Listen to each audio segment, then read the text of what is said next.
don't know what to make of Philadelphia. I love the roster. Don't love the coach, the quarterback. Yep. That's a little soundbite that I want to show you. I don't trust Philadelphia, which I get. I don't like the coach. Yeah, I get that. Quarterback. Hey, did we all not just witness yesterday? Maybe Colin didn't watch that game because it was Connor McKee versus the Washington Commanders. Do we not all understand now how terrible the coaching is? What's so funny?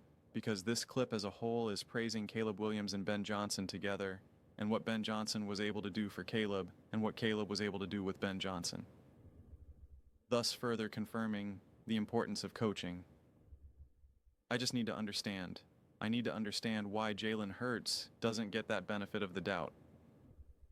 I need to understand, did you all see how limited Tanner McKay looked in that offense? And again, I will say this as loud as I can. I think Tanner McKay would have looked significantly better if A.J. Brown was there, if Devontae was there, if Dallas was there, etc., etc.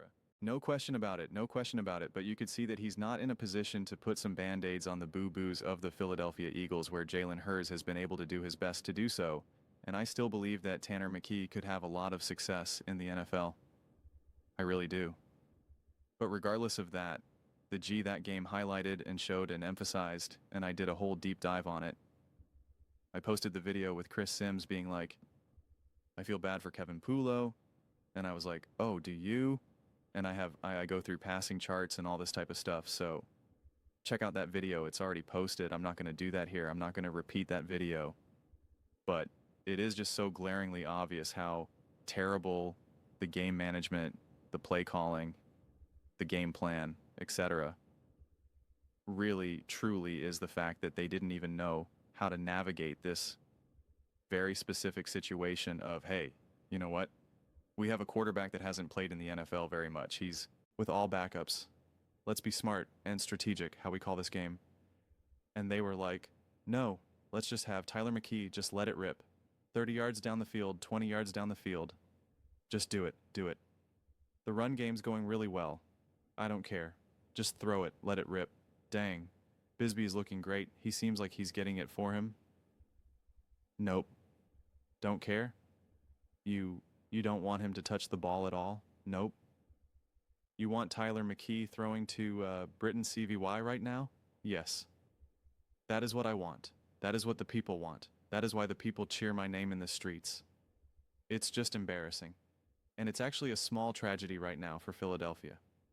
The one thing that's holding back this team is coaching. And listen, you saw what Fangio brought this defense from 23 to 24 and 25. You see what that does. It's game-changing. We've obviously seen the Shane Steichens, the Kelmores, but it's just such a bummer. And this is my take last year earlier on in the season, pre-Thanksgiving before that Cleveland Browns game. I said the Philadelphia Eagles are such an incredible franchise. They're one of the most successful franchises in the NFL. And like I always quote since 2000 in the last 25 plus years, they have the second most playoff wins, second to only the New England Patriots with Tom Brady. And they deserve to have that truly great, that truly special coach. The Shanahans, the Andys, the coach that everyone could say he's clearly one of the best coaches. He's clearly special. And the Philadelphia Eagles don't have that. They don't have that with Philadelphia. They don't have that in Philadelphia with the Phillies. They don't have that with the Sixers. Their big play was like, get Doc Rivers. And it was like, yeah, dude, everyone knows that's not the way to go. Maybe don't do that right now. And even Nurse, who's not a bad coach, he's not bad, but like, I mean, what did he really do in Canada? Like, that was Kawhi Leonard once Kawhi Leonard left. When Kawhi Leonard was there, when Kawhi Leonard wasn't there, what did they do? Nothing. So why Philly can't lock down truly great coaches, I don't understand. They're willing to pay for it. The city is through the roof in terms of people want to coach, people want to play there.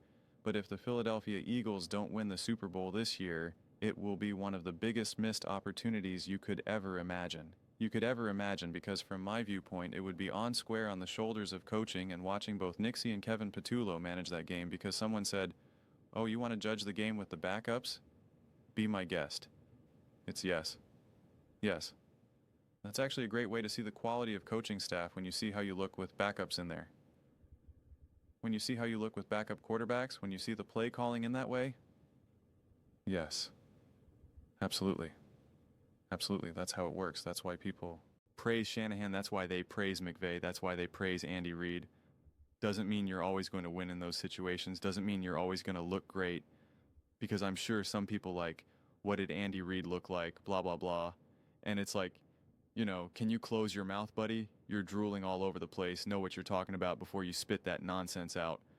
And so it's frustrating. But then the fact that Jalen Hurts doesn't get the benefit of the doubt, quarterback.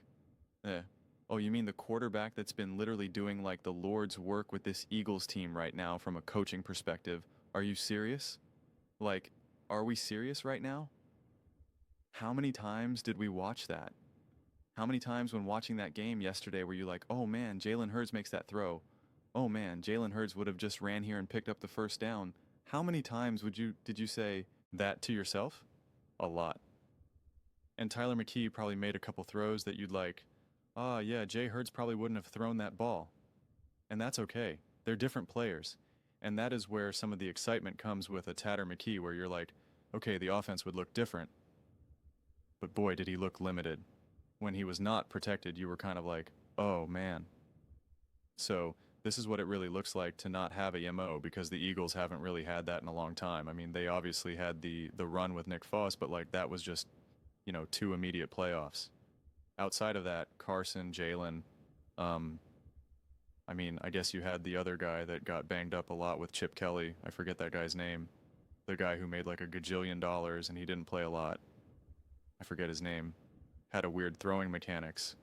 But for the most part, the Eagles have, they've been kind of on the ground floor of mobility with quarterbacks. McNabb, obviously, they even then had Vic for some reason, right? Like that came out of nowhere.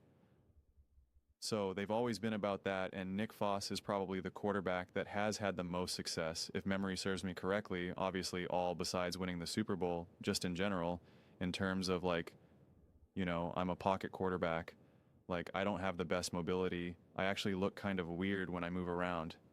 Like I watch some of these guys and I think to myself, I have better agility than you right now. I could do a ladder drill better than you right now, which is just a bizarre thing to say.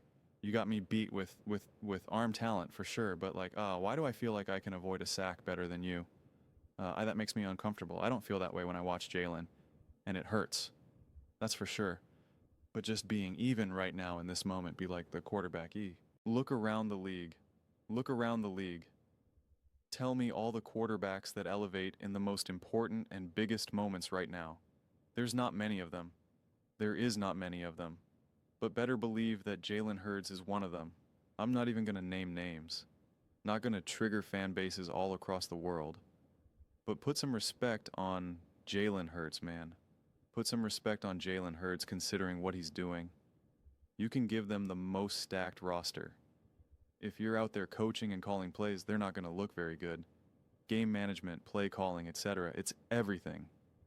It's absolutely everything. It's everything. Just look at Andy Reid, Sean McVay, Kevin O'Connell, Shanahan, etc. Just look at what they're doing throughout the course of the game. It's everything. The most important relationship in all of sports is the quarterback and their offensive play caller. And the Philadelphia Eagles and Jalen Hurts simply do not have that connection. And Jalen Hurts has had a new play caller year after year after year after year. And that man went on to reach the NFL, become the starter, go to multiple Super Bowls, become the Super Bowl MVP, and set multiple playoff records, multiple Super Bowl records and multiple Super Bowls, all with different play callers year after year after year. Tom Brady didn't even do that. Not year after year after year after year. Josh Allen's not doing that. Lamar's not doing that. Aaron Rodgers didn't do that. Patrick Mahomes didn't do that. It's okay to respect Jalen Hurts, but it is insulting to be like Jalen Hurts. Hey, what does that even mean right now? What does A mean? Tell me. But those are just my thoughts. I'd absolutely love to hear yours. What do you guys all think about Jalen Hurts? Let me know your thoughts in the comments below. I read every single comment, whether you agree with me or disagree with me. Either way, let's get in some discussions. Let's get in some fights. But ultimately, let's just have some fun. And please do consider subscribing. We are building an amazing community here. And I absolutely love to see you part of it. I want to build something that we all genuinely feel connected to, something that we're really excited to be part of. I think we're well on our way to doing it. Please don't forget to give this video a thumbs up. It really does help the visibility and the algorithm. Thank you so much. See you next time.